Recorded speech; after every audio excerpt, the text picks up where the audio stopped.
Hello friends, super magic રસોઈમાં મિત્રો હું આપનું સ્વાગત કરું છું। આજે આપણે એકદમ નાની સોયમાં ગમે એટલા વડો દોરો તમારે પોરવવો હોય ને તો આપણે પોરવી નથી શકતા, એની ટ્રીક હું તમારી સાથે શેર કરું છું। તો તમને ચોક્કસ આ વિડીયો ઉપયોગી થશે। ગમે તો લાઈક કરજો, શેર કરજો અને સબસ્ક્રાઈબ કરવાનું તો ભૂલતા જ નહીં। અને મિત્રો બાજુમાં રહેલ બેલ આઇકનને પણ પ્રેસ કરજો, જેથી કરીને લેટેસ્ટ વિડીયોની માહિતી તમને મળતી રહે।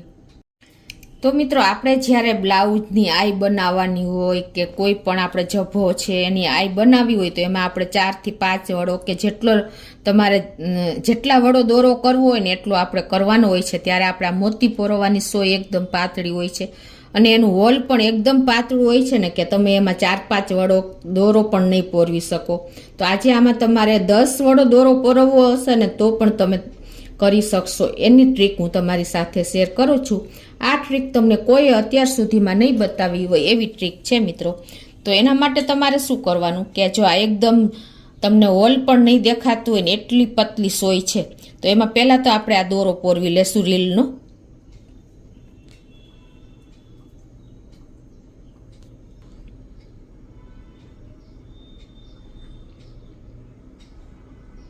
આ રીતે દોરો પોરવી લીધો પછી તમારે જેટલી એની લંબાઈ રાખવી હોય એટલી રાખવાની છે, બરાબર। હું અત્યારે આટલી લંબાઈ રાખીને પછી એને આવી રીતે ગાંઠ મારી દઉં છું।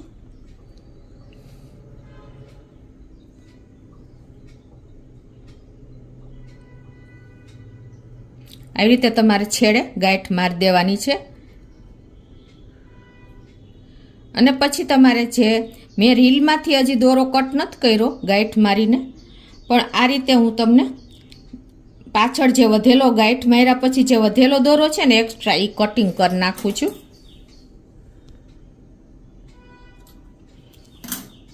અને રીલ સાથે જે મેં દોરો હજી કટ નથી કર્યો, રીલ સાથે એમને એમ જોઈન્ટ જ છે। હવે આપણે અત્યારે તો જો 1 વડો દોરો રાખ્યો છે સોયમાં, બરાબર।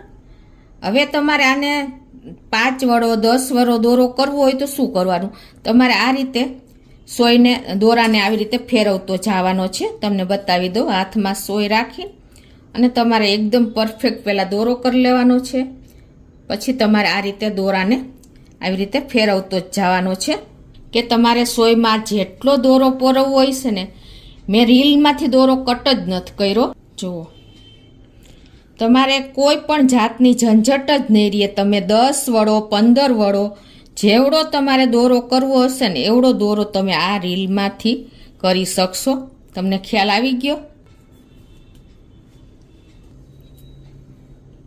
તમને ખ્યાલ આવે છે મિત્રો હું કેટલા વડો દોરો કરું છું? જો અત્યારે તમને દોરો બતાવી દઉં।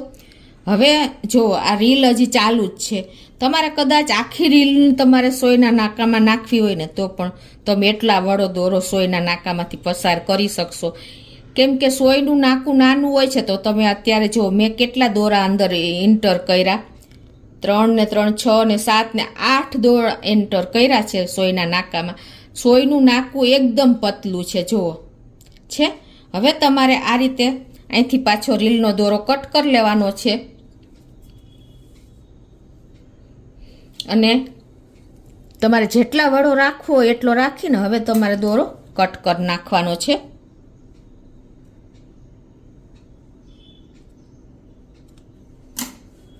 અને પછી તમારે એન્ડમાં ગાંઠ વારી દેવાની છે આવી રીતે।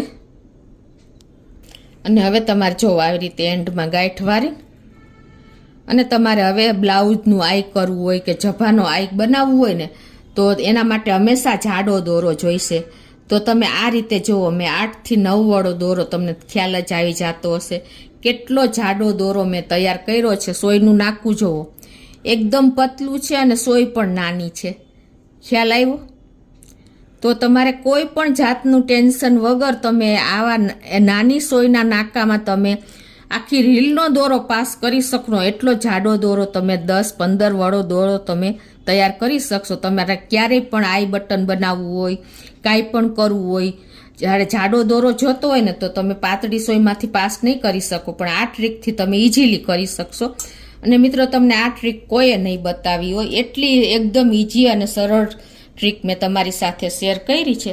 તો તમને ચોક્કસ આ વિડીયો ઉપયોગી થશે. ગમે તો લાઈક કરજો, શેર કરજો અને મિત્રો સબસ્ક્રાઈબ કરવાનું તો હવે ભૂલતા જ નહીં.